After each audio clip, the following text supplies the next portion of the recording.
Eh, Selamat siang untuk Pak.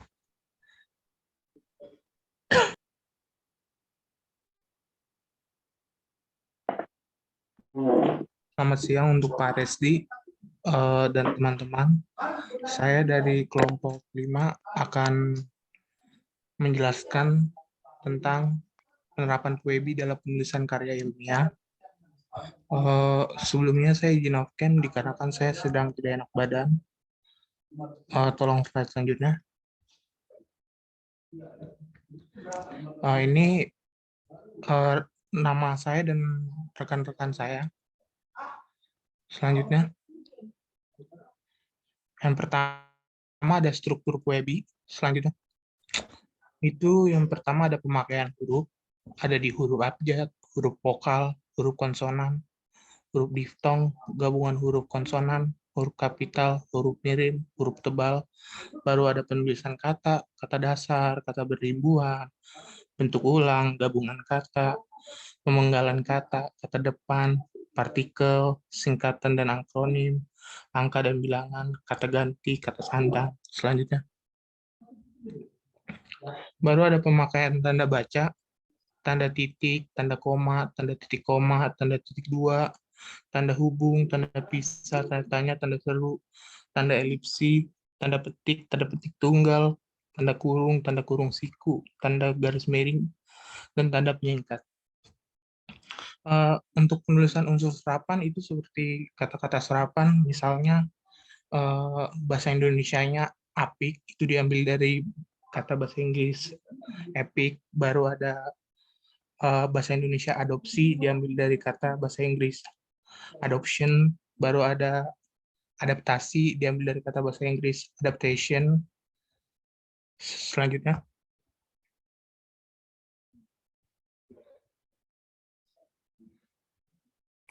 rekan saya akan melanjutkannya. Terima kasih. Baik, saya maaf sebelumnya saya nggak bisa on cam karena ada masalah dengan jaringannya. Oke, saya akan melanjutkan presentasi lanjutan dari Gilbert tentang macam-macam ejaan yang benar. Selanjutnya, macam-macam ejaan dari zaman dahulu sampai sekarang itu ada 7. Dan yang pertama itu ada ejaan balai pustaka. Di ejaan balai pustaka ada huruf yang ditulis dengan ada maaf, huruf yang ditulis dengan J, huruf U ditulis dengan OE, huruf K pada akhir kata atau suku kata ditulis dengan tanda koma di atas, huruf J ditulis dengan DJ, huruf C ditulis dengan TJ, gabungan konsonan KH ditulis dengan CH, di ejaan Swandi penggunaan diftong gabungan dua huruf vokal OE yang diganti menjadi huruf U dan dihapuskan tanda apostrofnya atau diganti menjadi K seperti Jumat, rakyat yang diganti menjadi K, dan maaf yang ditulis biasa menjadi maaf. Selanjutnya,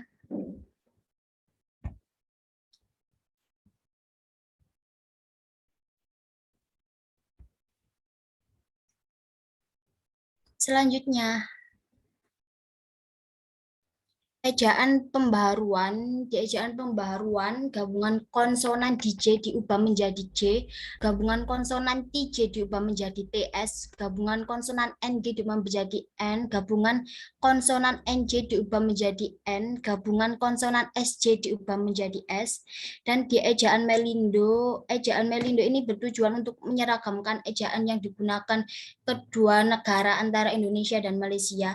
Namun ejaan ini gagal diresmikan akibat ketegangan politik antara Indonesia dan Malaysia waktu itu. Selanjutnya, ejaan baru atau ejaan LBK.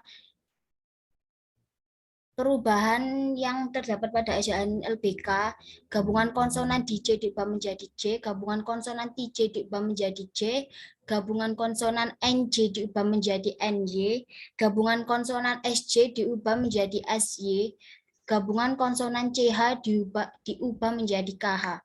Dan di ejaan yang disempurnakan atau EJD, kata jika diubah menjadi jika, cakap, contohnya cakap diubah menjadi cakap, diubah menjadi cakap, jata diubah menjadi nyata, syarat diubah menjadi syarat, akhir Cina diganti menjadi k sehingga akhir, supaya j-nya diubah menjadi y. Selanjutnya ejaan bahasa Indonesia atau EBI ini ejaan yang baru setelah EYD. Huruf diftong yang berlaku antara lain A, I, A, U, E, I, O, I. Lafal huruf E menjadi 3 jenis. Contohnya seperti pada lafal petak, kena, militer. Penulisan cetak tebal untuk menegaskan bagian tulisan yang sudah ditulis miring dan bagian-bagian karangan yang seperti judul, bab, dan subbab. Huruf kapital pada nama julukan seseorang, contohnya Pak Haji Bahrudin, P-nya besar, H-nya besar, dan B-nya besar. Tanda elipsis atau titik-titik digunakan dalam kalimat yang tidak selesai dalam dialog. Selanjutnya akan diteruskan oleh rekan saya. Baik, saya akan melanjutkan penjelasan dari video yang ketiga, itu adalah efektivitas bahasa dalam karya ilmiah. Selanjutnya,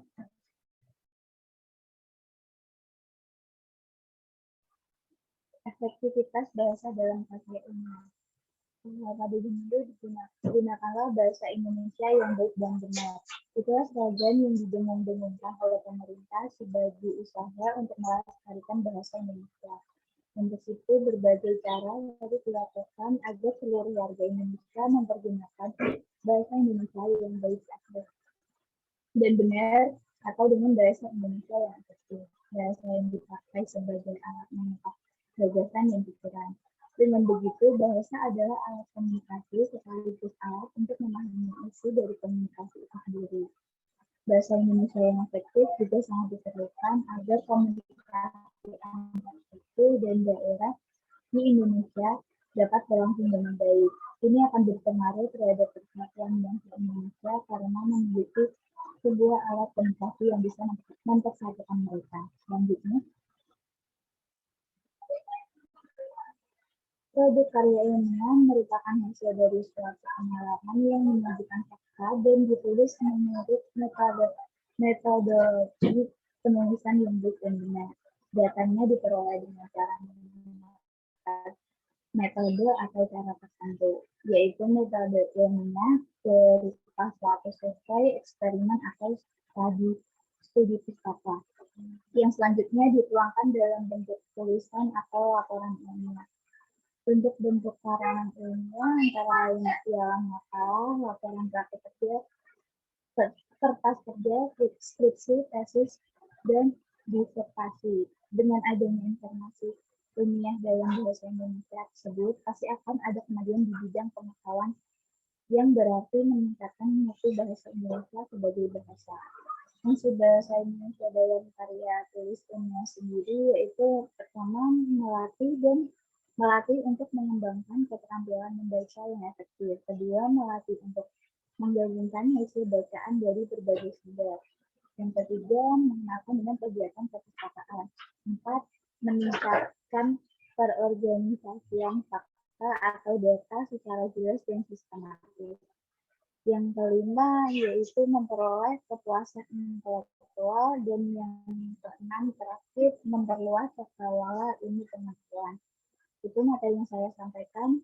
Berikutnya akan disampaikan oleh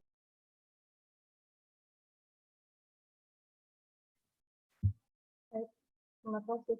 Untuk selanjutnya, materi tentang penulisan daftar pustaka. Next.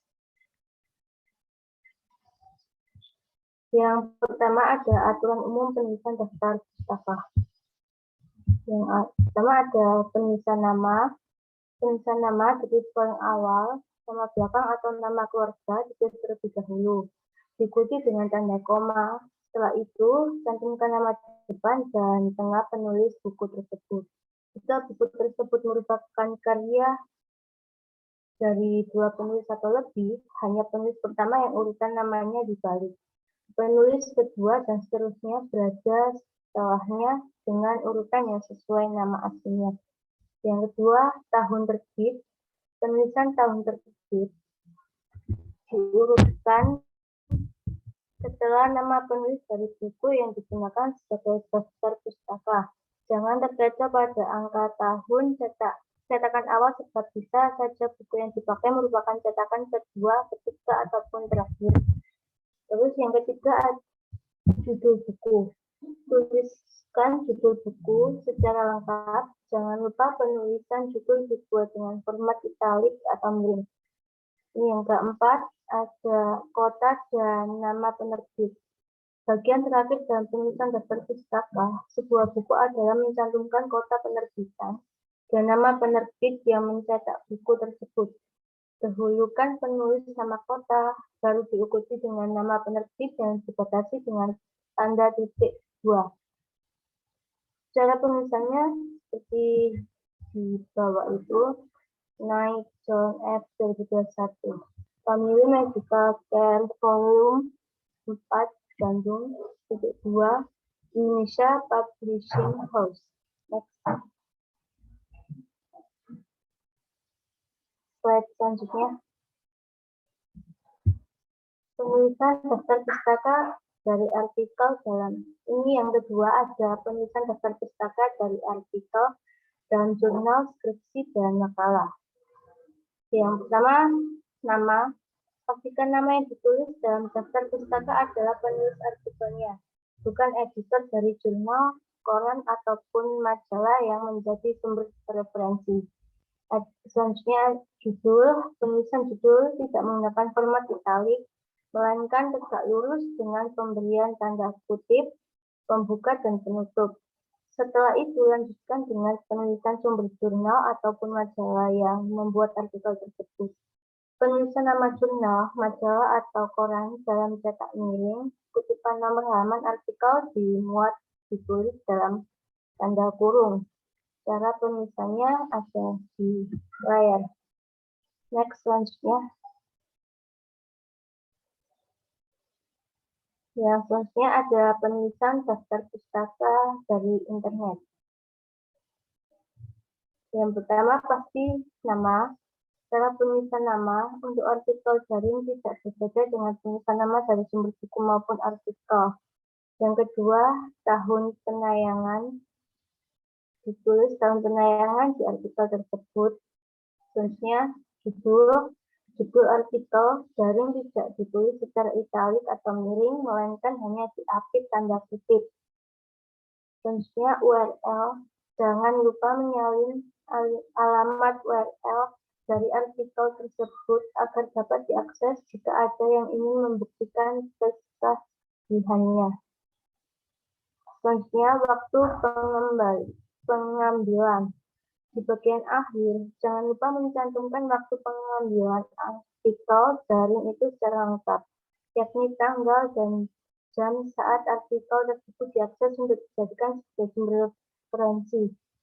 Selain urutan, masalah tanda baca dalam daftar pustaka artikel internet atau daring agak berbeda dengan penulisan dari sumber cetak. Tanda titik sebagian batas hanya berlaku untuk mengakhiri nama penulis dan tahun penayangan. Sementara itu pembatasan dari judul ke URL dan dari URL ke waktu pengambilan data berupa tanda koma. Cara penulisannya seperti di layar.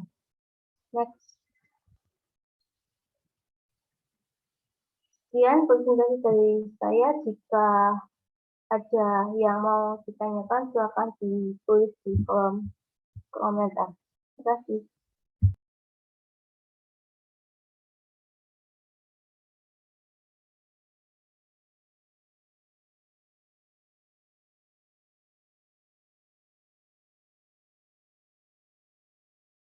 Silakan pertanyaannya ditampung dulu, yang di chat atau yang resen.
Di sini sudah ada 6 pertanyaan.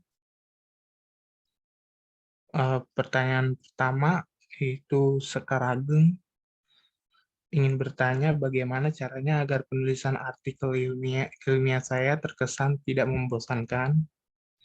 Silakan dijawab yang ingin menjawab atau teman-teman yang ingin menanggapi.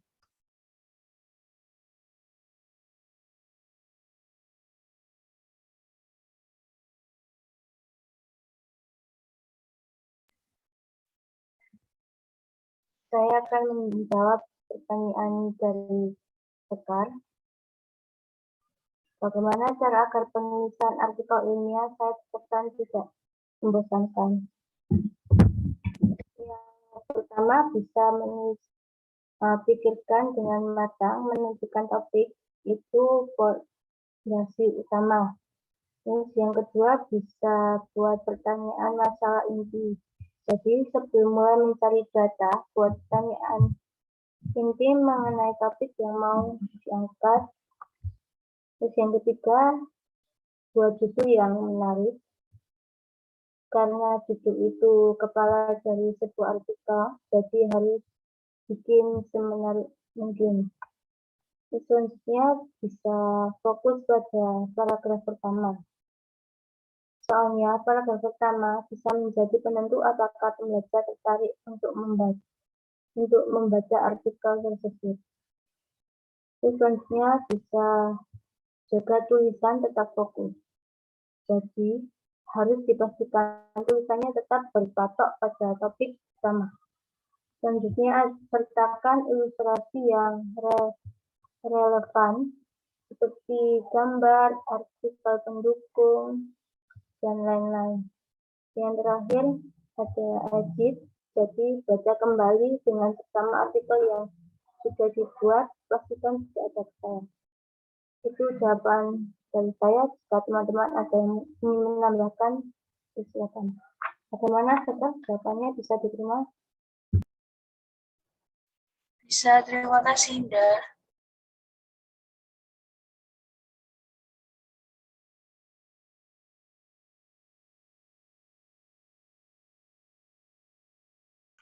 Selanjutnya ada pertanyaan Giliahul. Saya pernah menemukan di dalam daftar pustaka ada judul buku yang sebenarnya buku itu memiliki judul dalam bahasa asing. Namun di dalam daftar pustaka tersebut diisi dengan bahasa yang sudah diterjemahkan ke dalam bahasa Indonesia. Lantas, apakah hal tersebut boleh dilakukan dalam penulisan daftar pustaka? Silakan dijawab.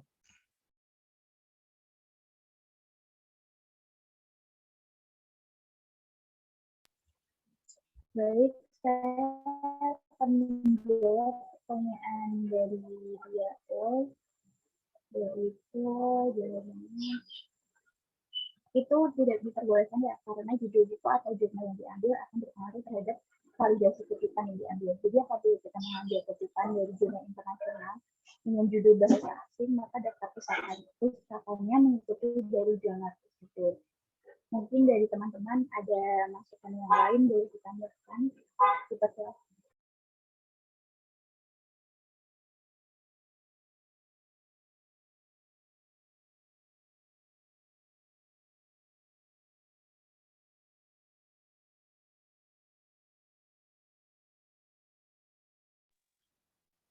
Untuk DAU bagaimana jawabannya? Apakah bisa diterima? Iya, dapat diterima. Terima kasih banyak.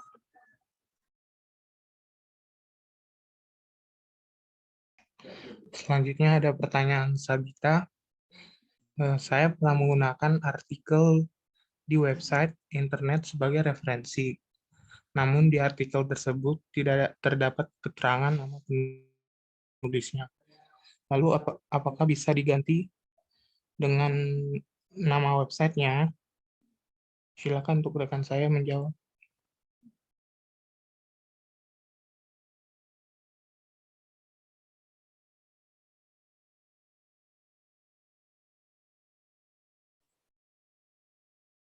Boleh bantu menjawab? Silakan, Farah. Oke, jadi kalau kita mau mengutip suatu artikel dan ternyata artikel itu tidak ada nama penulisnya, apakah boleh memakai websitenya ya? Itu boleh aja. Jadi nanti untuk penulisannya itu jadi kayak judul artikelnya, terus nanti ada tahun sama tanggalnya, terus nama surat kabar atau nama artikel yang itu loh yang diterbitkan. Misalkan kalau kita mengutip dari Kompas, berarti ya nanti judulnya dulu, terus tahun sama tanggalnya, titik kompas.com misalkan ya, terus titik lagi URL-nya tuh kayak itu loh, linknya itu sama tanggal diakses, jadi gitu tulisannya kalau itu nggak ada nama penulisnya. Nah itu nanti kalau untuk yang Kompasnya itu nanti ditulis miring, kompas.com-nya itu ditulis miring, jadi judulnya tahun dan tanggal titik, terus habis itu kompas.com itu ditulis miring, titik lagi, nanti ada link atau URL-nya sama itu tanggal diaksesnya. Udah gitu aja sih.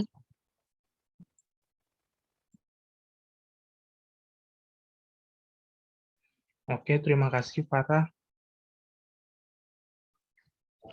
Untuk Sabita, apakah jawaban Farah dapat diterima? Dapat diterima. Terima kasih Farah atas jawabannya. Pertanyaan selanjutnya dari Rizky Utami, mengapa ada ejaan baru? Apakah ejaan yang sebelumnya tidak layak? Silahkan jika ada yang menjawab atau rekan saya ingin menjawab juga.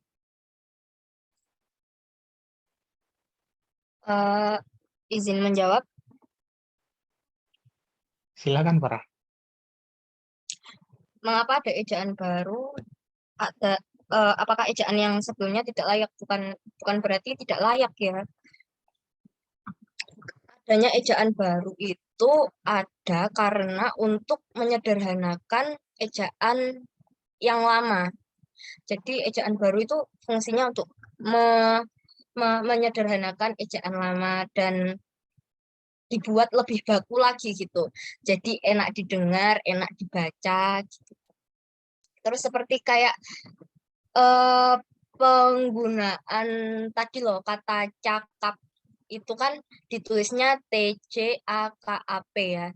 Nah kalau sekarang kan diubahnya jadi cuma cakap aja. Kalau dulu kan C itu berawal dari TC. Nah sekarang lebih disederhanakan, pelafalannya itu C aja. Karena pelafalannya itu juga sama gitu.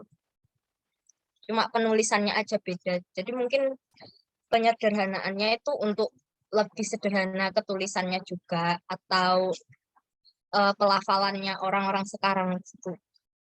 Bisa kok dirubah, bisa kok nanti kalau ada kosakata baru atau kurang sederhana mungkin bisa ditambahkan juga untuk diubah menjadi kelebih yang sederhana.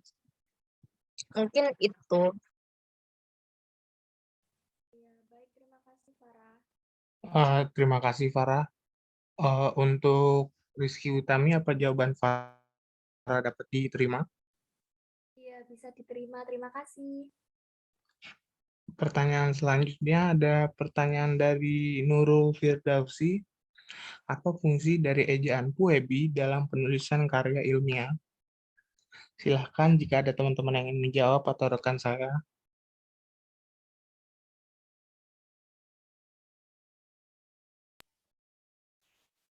Baik, saya akan menjawab pertanyaan dari Nurul.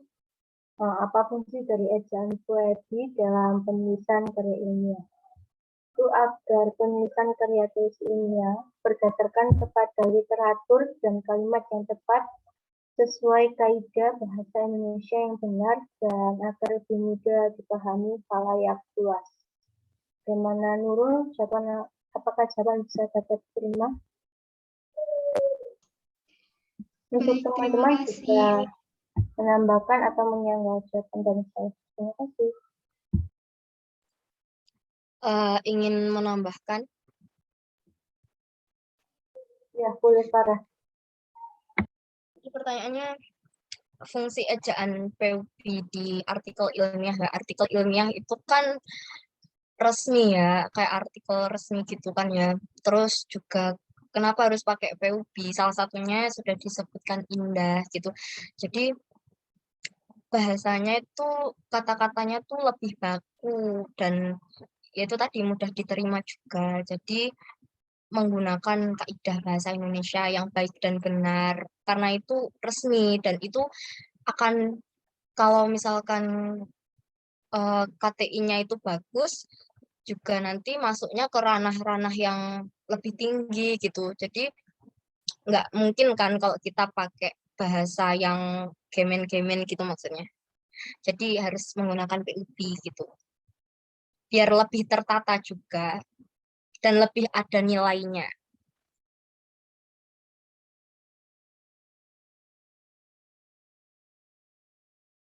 Oke, terima kasih Farah atas tambahannya. Pertanyaan terakhir ada dari Mega Anggita. Mengapa penerapan PUEBI dalam menulis karya ilmiah penting diperhatikan? Silakan ada teman-teman yang ingin menjawab atau rekan saya yang ingin menjawab.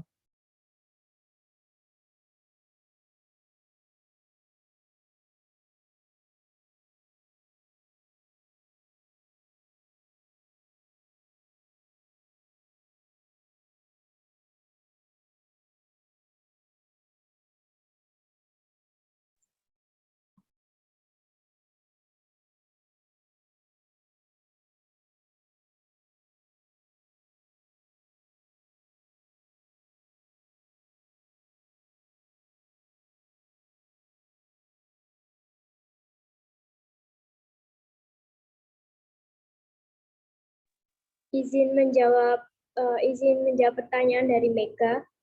Boleh? Silakan. Ya, Mengapa karya ilmiah harus menggunakan PUBI? Karena dalam menulis karya ilmiah dibutuhkan bahasa yang benar, yang baik dan benar, yang sesuai dengan pedoman umum ejaan bahasa Indonesia. Karena karya ilmiah merupakan sumber ilmu yang akan dipakai sebagai referensi bagi berbagai penulisan karya yang lain. Terima kasih.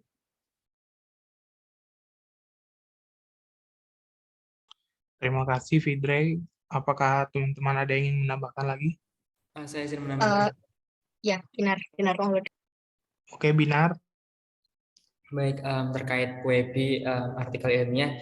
Jadi kenapa kok harus baku? Karena kalau misalnya pakai kalimat slang itu nggak terkesan, nggak etis begitu. Karena itu kan karya ilmiah ditulis atas intelektual, atas diri gitu. Nah, kemudian disalurkan dalam bentuk tulisan. Yang pastinya di sana itu mengandung pikiran-pikiran, pola pikir, kemudian hasil yang diteliti dari peneliti. Jadi kalau misalnya si peneliti menuliskan kalimat slang itu bukan ilmu namanya, itu merupakan penulisan kreatif. Terima kasih.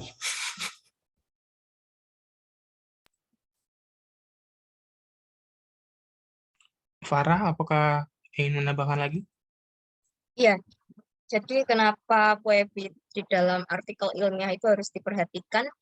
Karena artikel ilmiah itu sejatinya yang pasti itu satu, kayak apa yang mau dikutip, apa yang mau dimasukkan ke dalam situ, itu harus bersumber. Sumbernya harus jelas dan pasti, dan harus, apa ya, yang sudah disebutkan Binar sama Fitri itu juga tadi salah satunya, dan itu kenapa harus diperhatikan ya, kayak gitu. Karena artikel ilmiah ini kan mungkin, kan banyak jenisnya ya, ada yang gagasan tertulis, ada yang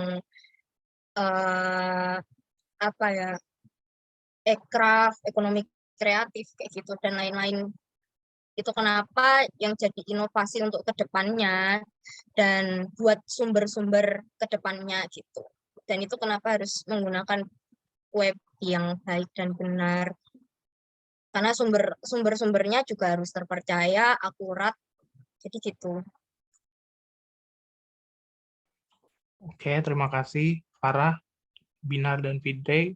Untuk Mega, apakah jawaban dari Farah, Binar, dan Fidre bisa diterima?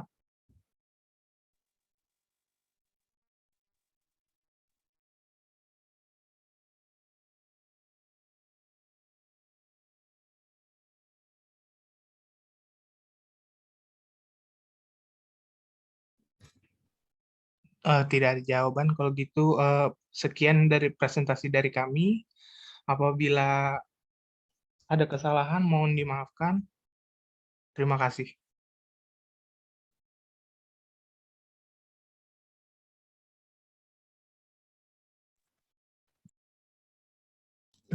Oke, bagus, sip, diskusinya sudah cukup jelas ya. Tadi ada yang bertanya tentang WebBit, tentang daftar pustaka, tentang kalimat. Saya ingin menambah sedikit. Jadi tadi ada beberapa informasi, ada beberapa hal yang intinya dari WebBit itu sendiri kan perkembangannya kita dari awal, dari bahasa yang awalnya bahasa Melayu, ya kan, terus bisa muncul bahasa Indonesia, bisa muncul ejaan Van Upsen, terus muncul ejaan Swandi, ejaan Meleon, ejaan apa namanya dari lembaga bahasa, dan timbulnya lembaga bahasa sampai IYD, ya kan, sampai ada sekarang Puebi. Nantinya di 2000 berapa mungkin kita bisa ada lagi, namanya ada lagi, ya kan? Karena bukan hanya ejaan sebenarnya. Apapun perkembangan kita di Indonesia itu pasti nanti beberapa tahun ke depan pasti akan berkembang. Tidak mungkin akan stuck di situ aja, ya kan? Jangankan bahasa Indonesia, bahasa Inggris aja. Kalau dulu kita mengatakan perkenalan, my name is Resdianto Permata Raharjo, my dress is bla bla bla bla. Kalau sekarang kan sudah beda bahasa Inggrisnya, bukan my name is, ya kan? Bukan address is, tapi ada istilah yang lainnya, lebih baku di penataan bahasa Inggris. Sama halnya dengan bahasa Indonesia, ya kan? Dulu kita mengenal yang namanya tadi ada TJ, bukan madu ya, tapi TJ. Terus ada DJ, ya kan? Kan madu kan sekarang ada madu TJ, ya kan? Berarti madu dulu Pak, itu madunya sudah kedaluarsa, bukan, itu cuma nama tok. Madu TJ. Dan dulu singkat TJ, DJ, SJ, ya kan. Nama aja misalkan Jati, DJ, Dejati, ya kan. Padahal cuma Jati aja bisa. Nah, saat ini DJ dan Y itu sudah disempurnakan menjadi bisa berdiri sendiri, bisa seperti apa. Sama halnya dengan ada berhubungan dengan tanda baca. Ya kan? Tanda baca itu titik, koma, itu letaknya juga berpengaruh terhadap perkembangan Puebi juga. Jadi perkembangan Puebi itu tidak hanya stop sampai di, ya sudah, ini perubahan bahasa saja. Tapi tanda bacanya tidak ikut berubah, justru itu ikut berubah. Dulu misalkan, tapi sekarang juga masih digunakan kebanyakan teman-teman. Putih, koma, merah, koma, ungu. Ya kan? Berarti apa? Harus menggunakan apa? Kalau sudah ungu selesai. Menggunakan kata apa? Dan. Kalau sudah pakai dan pakai koma atau enggak? Enggak usah. Pakai, Pak. Nah, ada yang pakai, ada yang enggak. Ya kan? Ada yang pakai, ada yang enggak. Itu juga berpengaruh terhadap ejaan. Betul kan? Kalau yang normalnya, coba ya, hijau dan kuning, itu pakai koma enggak? Tidak. Enggak pakai. Kenapa? Tidak. Kenapa? Tidak. Ada konjungsinya, Mbak. Iya. Nah, kalau misalkan saya tadi bilang putih, merah, dan hijau. Pakai. Pakai koma. Kenapa pakai koma? Karena lebih dari 2. Tapi di 2 di akhir, sama nggak konjungsinya? Karena bukan kesatuan, Pak. Bukan kesatuan. Kan di akhir kan bersatu. Bersatu menjadi 2. Ayo. Bingung nggak? Ya itulah tanda baca memang berhubungan dengan semuanya. Ada ya beberapa yang koma dan itu ada dipakai dan ada yang tidak. Itu kalau kita misalkan hitungan gaya selingkung ya itu terserah kalian, bebas karena kalian tidak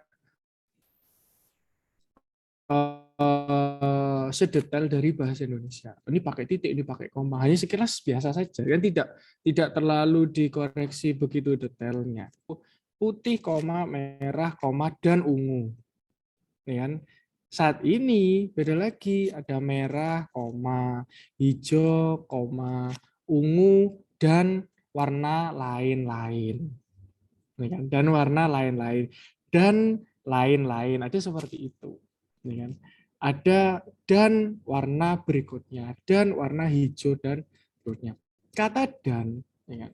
Koma itu kegunaannya untuk menjeda. Ya kan? Menjeda sesuatu apa? Sesuatu kata. Atau ibaratnya kalau kita baca cepat, ada komanya, narik nafas. Ya kan? Narik nafas. Nah, dan di sini itu sudah mengatur ritme kita untuk untuk mengatur kecepatan nafas kita setelah membaca bla bla bla, ada kata hubung dan itu sebenarnya ya sudah langsung mengambil nafas. Ibaratnya kata hubung dan sehingga itu juga bisa diumpamakan sebagai satu kali tarikan nafas menggunakan seperti tanda baca koma. Jadi kalau tidak pakai koma juga bisa. Ya kan? Kalau ikutin ejaan yang dulu ada pakai koma. Beberapa saat ini itu pakai koma. Nah, itu yang saya katakan. Banyak di dalam sebuah artikel. Banyak di artikel kalian lihat itu dan koma warna apa, dan koma warna apa. Itu banyak sekali. Ada juga gaya selingkung yang dannya nggak pakai koma. Ya kan? Dannya nggak pakai koma. Ada. Seperti itulah. Itu juga di dalam pedoman itu ada yang dituliskan dan ada yang tidak dituliskan. Tapi dalam hidup Webi itu ada penulisannya. Seperti itu. Dan bisa dipisah. Ya kan? Tergantung dari itu tadi, kata hubungnya seperti apa. Kalau itu masih berhubungan, merah dan kuning, atau bendera Indonesia warnanya apa? Putih dan merah. Berarti itu kan saling berhubungan. Berarti tidak pakai koma. Misalkan di dalam saya melihat tiang bendera. Yang bendera itu berwarna apa? Putih. Terus berwarna apa? Berwarna coklat. Berwarna apa? Ada berwarna merah putih. Berarti kan merah dan putih. Berarti kan konjungsi itu itu mengartikan apa merah dan putih? Itu adalah misalkan bendera, kata merah dan putih. Berarti kan itu satu kesatuan merah dan putih. Tapi kalau itu bukan satu kesatuan, itu baru diberikan koma. Bisa dipahami, teman-teman?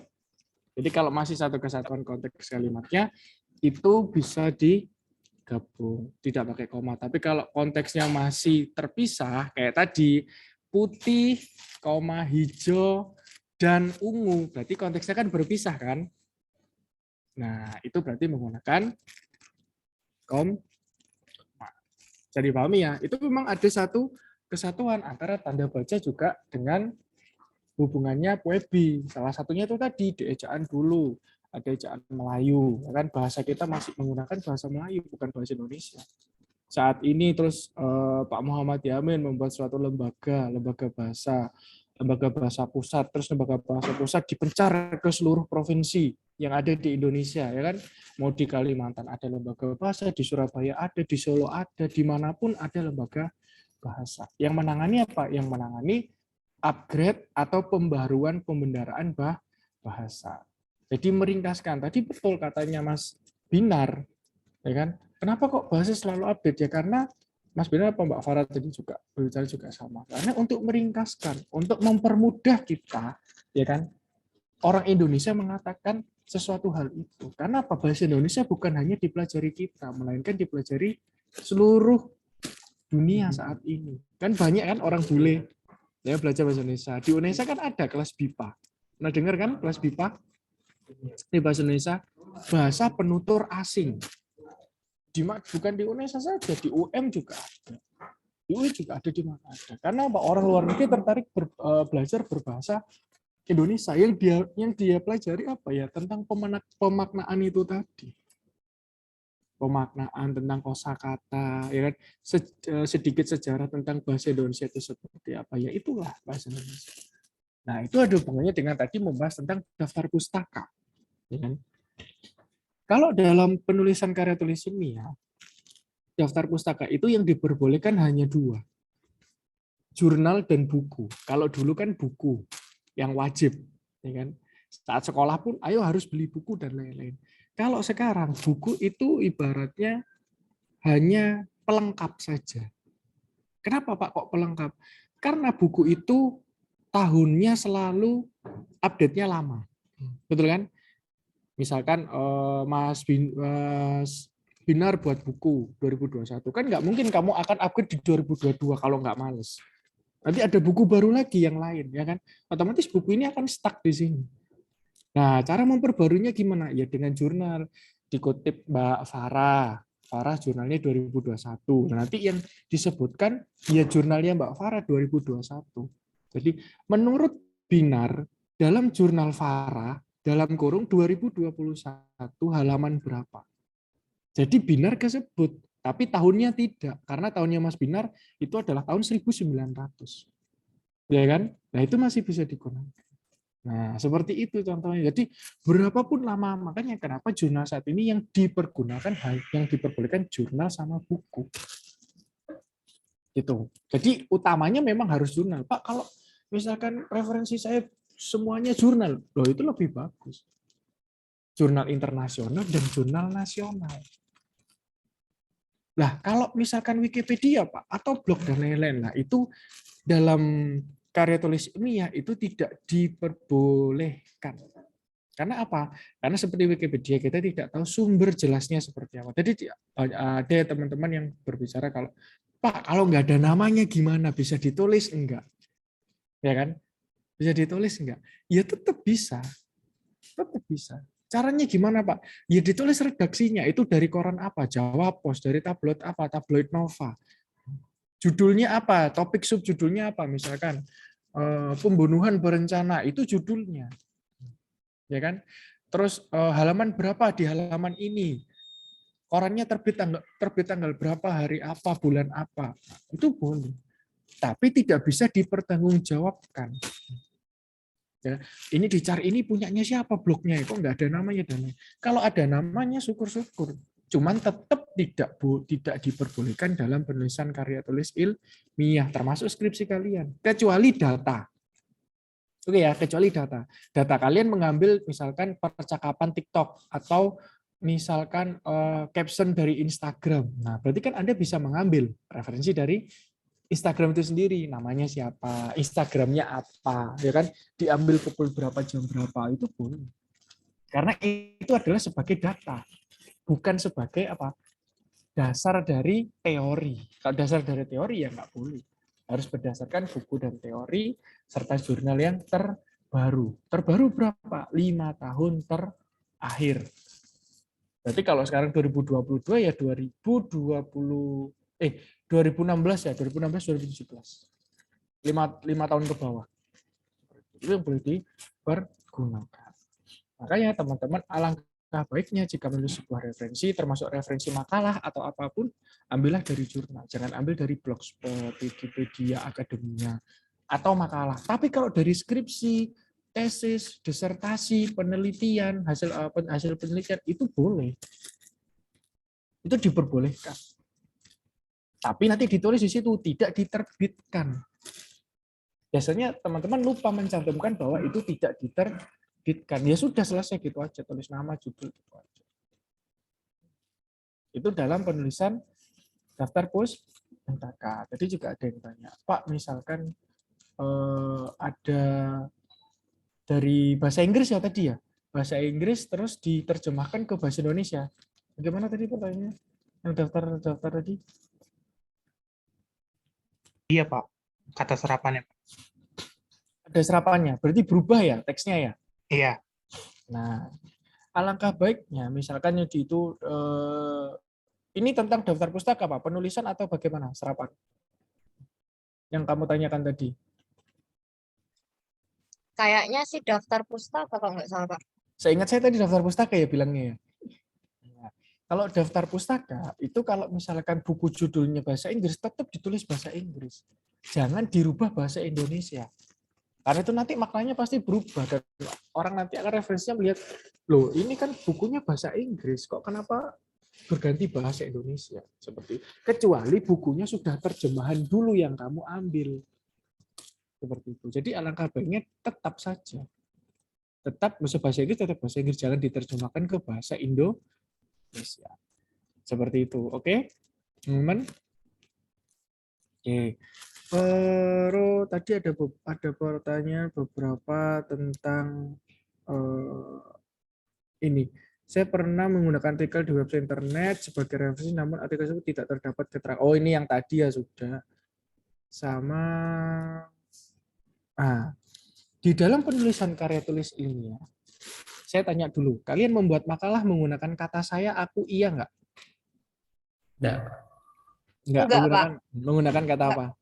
Penulis, terus apa Pak? Yang Peneliti. Ya, Iya, peneliti. Bagus. Sip, bagus. Jadi yang di berbagai itu tadi. Karena dalam karya tulis ilmiah itu kan namanya juga ilmiah ya. Kalau kalian berbentuk skripsi, berarti kan penelitian, berarti harus peneliti. Tapi kalau bentuknya makalah, itu mengambil dari beberapa referensi, itu boleh kalian menggunakan kata penulis. Sedangkan kalau di situ ada kata iya, menunjukkan sesuatu hal, langsung sebut nama saja. Misalkan itu Mas Bila, itu Cantika, itu Mbak Mutiara atau Mbak Aisyah. Sebut aja langsung namanya. Jangan menggunakan istilah iya, aku, kamu, dan saya. Oke? Nah, itu yang perlu dikoreksi dari beberapa teknik penulisan termasuk dari POEB itu sendiri. Termasuk halnya dulu di EYD itu masih pakai original. Ya kan? Itu masih pakai serapan dari luar negeri. Original, ya kan? Terus di tahun berapa itu kita berpindah di POEB sekarang sudah menggunakan kata original. Nah, sama dengan tadi kan sistem dan sistem. Yang benar kita menggunakan kata sistem. Kalau dulu masih menggunakan pakai sistem. Ada apotik dan apotek, ya kan? Dulu apotik, sekarang dulu apotek dari apotik. Dan apotik jadi apotek. Sekedar jadi sekadar. Mempunyai jadi memunyai. Nah, itulah salah satu dari perkembangan dari bahasa itu sendiri.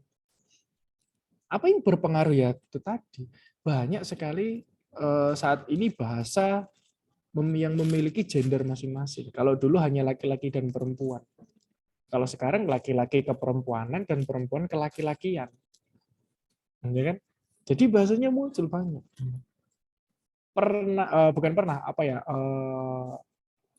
Artis Ferry Mariadi, tahu kan? Ferry Mariadi. Nah, dia kalau di entertainment biasanya kan bukan menjadi apa? Dia menguasai bahasa yang unik, ya kan? Bahasa unik itu apa? Ya bahasa yang laki-laki ke perempuanan, betul kan? Bahasa istilahnya ada aja. Kamu lihat di YouTube atau lihat dimanapun, kalau ketemu pasti saya ekong dan lain-lain. Bahasanya seperti itu. Saya sendiri juga tidak mengerti. Yang tahu maknanya ya sesama, bukan sesama ya maksudnya. Dia mempelajari itu, ya kan? Mempelajari itulah. Dengan adanya seperti itu, bahasa gaul, bahasa campuran Inggris dan Indonesia menjadi serapan. Akhirnya beberapa tahun ke depan bisa saja kita berubah.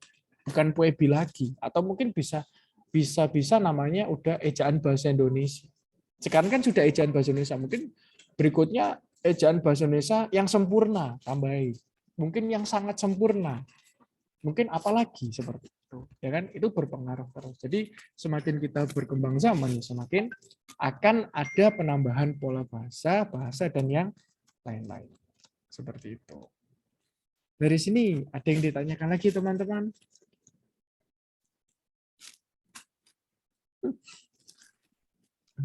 Pak Resti, ketika saya kan juga pernah Pak mengutip suatu artikel, nah ternyata ya artikelnya tuh bahasa Indonesia gitu Pak biasa. Nah ketika ditaruh di Mendeley itu ternyata itu Pak berubah jadi kayak bahasa Mandarin gitu tulisannya. Nah, apakah itu sah-sah aja untuk kayak sekelas tugas-tugas gitu Pak untuk daftar pustaka? Apakah itu sah-sah aja Pak? Kalau bahasanya sudah Atau berubah ya nggak sah. Kalau bahasa sudah berubah loh ya. Kalau awalnya memang Indonesia, ya berarti itu harus tetap Indonesia. Seperti itu. Makanya saya katakan tadi, Pak, kalau Inggris di Indonesia kan, ya itu nggak bisa. Kalau bukunya Inggris, ya tetap Inggris. Misalkan kamu cari ya, coba Mbak Farah, cari bukunya namanya apa gitu dalam bahasa Inggris, ya kan? Tapi saya ngomongnya bahasa Indonesia. Cari bukunya tentang pengantar linguistik seperti itu. Kalau enggak tentang pembuatan donat, kamu cari di Gramedia apapun. Tapi saya memberikan penerbitnya ini, pengarangnya ini. Ya kamu ambil bukunya. Apa ini yang ngomong Pak Resdia? Tapi judulnya kok beda. Lah itu kan yang menjadi rancu. Ya kan? Ini penerbitnya sama, namanya sama, tapi kok judulnya beda yang dikatakan Pak Resdi.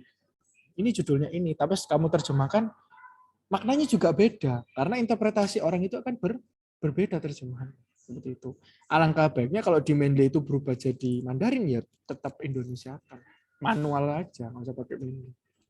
Karena itu nanti akan menjadi keracuan juga. berarti artikel tersebut masih boleh dipakai, tapi untuk mengutipnya kita kutip manual gitu ya Pak? Iya, betul. Oke, ada lagi?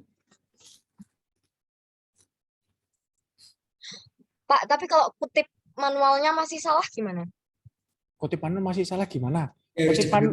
Kutip manual kan kalian mengutip sendiri. Menurut siapa? Menurut Bilal dalam kurung berapa ketik. Ya kan? Teori apa seperti itu kan. Ngapain kamu kok kalau apa naik manual salah gimana Pak? Iya kan diganti sendiri.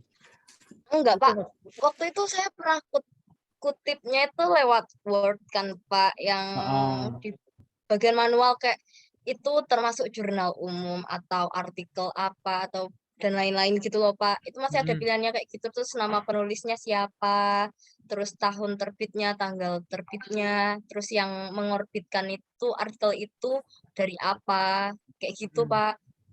Ada sih Pak. Itu di sistemnya Tapi Word takut kan? salah. Itu di sistemnya Word Iya, kan? Iya iya. ada. Nggak usah pakai itu, tulis biasa aja. Oh gitu. Manual, iya. Kalau kamu pakai itu ya jadinya sama kayak Mendeley nanti kan? Bingung. Berarti kalau gitu kita nggak pakai URL-nya ya Pak? Nggak usah menyantumkan URL kan kalau ketik manual? URL-nya nanti kan di daftar pustaka. Kalau di Oh, kutipan iya. kan nggak pakai. Kalau kutipan kan cuma nama, tahun, sama halaman aja. Itu yang bedakan. Terima kasih Pak. Sama-sama. Ada lagi, Mas Binar? Mas Binar? Iya Pak, terkait nama yang tidak ada nama penulisnya, seperti kan saya ngambil data dari BPS. Nah di BPS itu nggak ditulis nama itunya, nama penulisnya. Nah itu yang perlu ditulis BPS atau menggunakan anonim. BPS itu apa? Dan pusat statistik. Itu kan Badan Pusat Statistik. Ya langsung BPS aja nggak apa-apa. Atau kamu mau alangkah baiknya sih kalau orang awam ya misalnya BPS itu apa kan banyak yang nggak tahu, langsung aja tulis Badan Pusat Statistik gitu aja. Jadi dijelaskan seperti itu. Ya. Kalau pakai singkatan kan banyak akronim-akronim yang nggak tahu orang-orang. Lalu penggunaan anonim itu untuk apa Pak? Kalau misalnya tidak dipakai? Ya itu cuma sebuah penegas saja kalau tahu itu singkatannya, gitu aja. Anonim Pak, anonim. Oh anonimnya. Ya itu ya cuma buat selingan aja kan nggak apa-apa kalau anonim itu. Kalau dibutuhkan ditulis saja. Anonim. Oh berarti lebih baik ditulis yang Badan Pusat Statistik itu daripada anonim. Soalnya kalau misalnya ditulis Badan Pusat Statistik itu lebih bisa dipercaya. Ya gitu aja. Bedanya cuma itu toh. Karena apa ya kita bisa tahu sendiri karena beberapa orang kan ada yang tidak peduli dengan apa itu anonim, apa itu apa. Yang penting saya tahu ini apa panjangnya. Saya ini tahu ini apa. Gitu. Jadi kalau misalkan dia banyak sih sebenarnya orang yang menulis kayak gitu. Jadi kan ini tak cari di daftar pustaka lagi kok nggak ada ya. Ini tak cari di Google lagi kok nggak ada. Padahal yang di Google singkatannya dia salah. Itunya maknanya dia salah memaknainya seperti itu. Kan mereka banyak peralihan makna yang salah mereka. Makanya lebih bagus jelas itu kan. Lebih enak, lebih efisien lah gitu. Ya lebih nggak apa ya untuk memudahkan kita sebagai orang Indonesia yang malas membaca dan malas yang lain-lain. Kan seperti itu kan.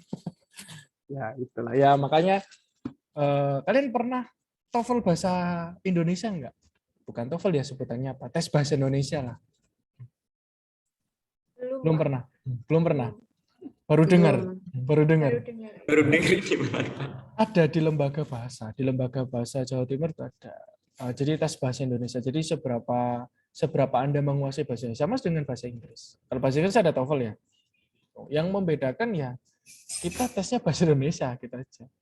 Menurut saya lebih gampang bahasa Inggris karena bahasa Inggris itu is, are, who dan lain-lain itu kan ada ini buat perempuan, ini buat laki-laki, ya kan seperti itu. Jadi ada pembedanya. Tapi kalau kita menggunakan sama memakai bedanya apa?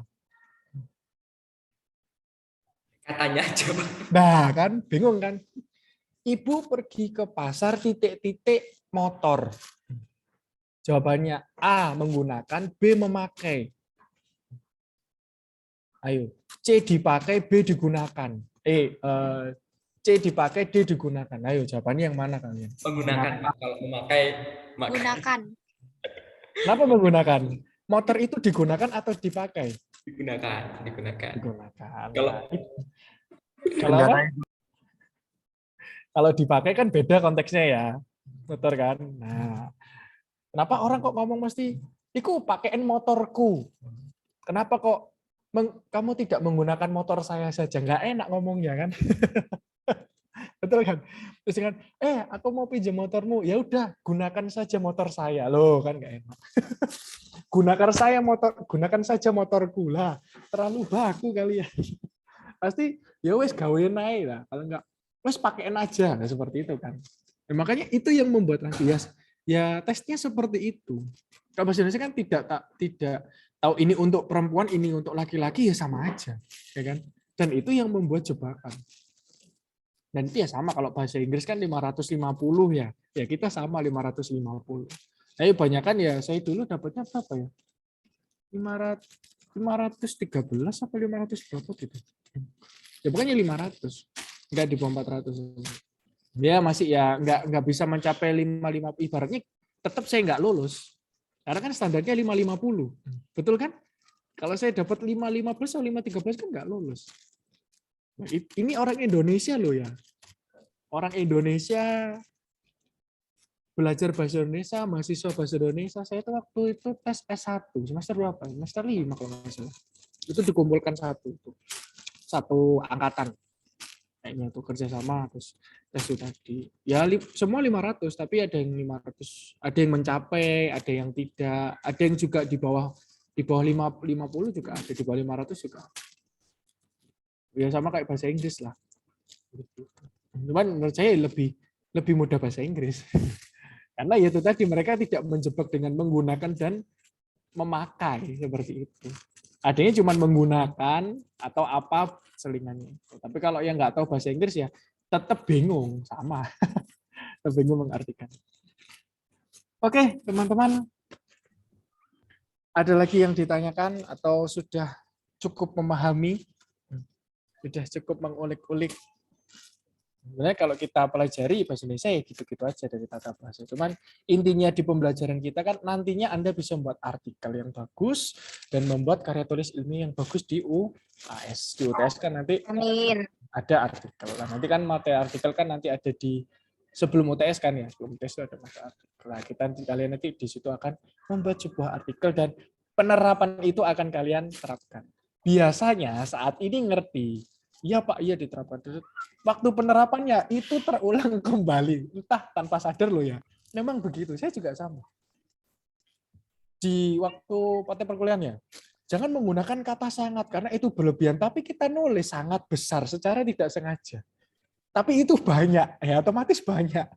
Kenapa Pak kok nggak boleh? Ya karena kan itu kata yang Pemborosan melebih-lebihkan. kata, Pak.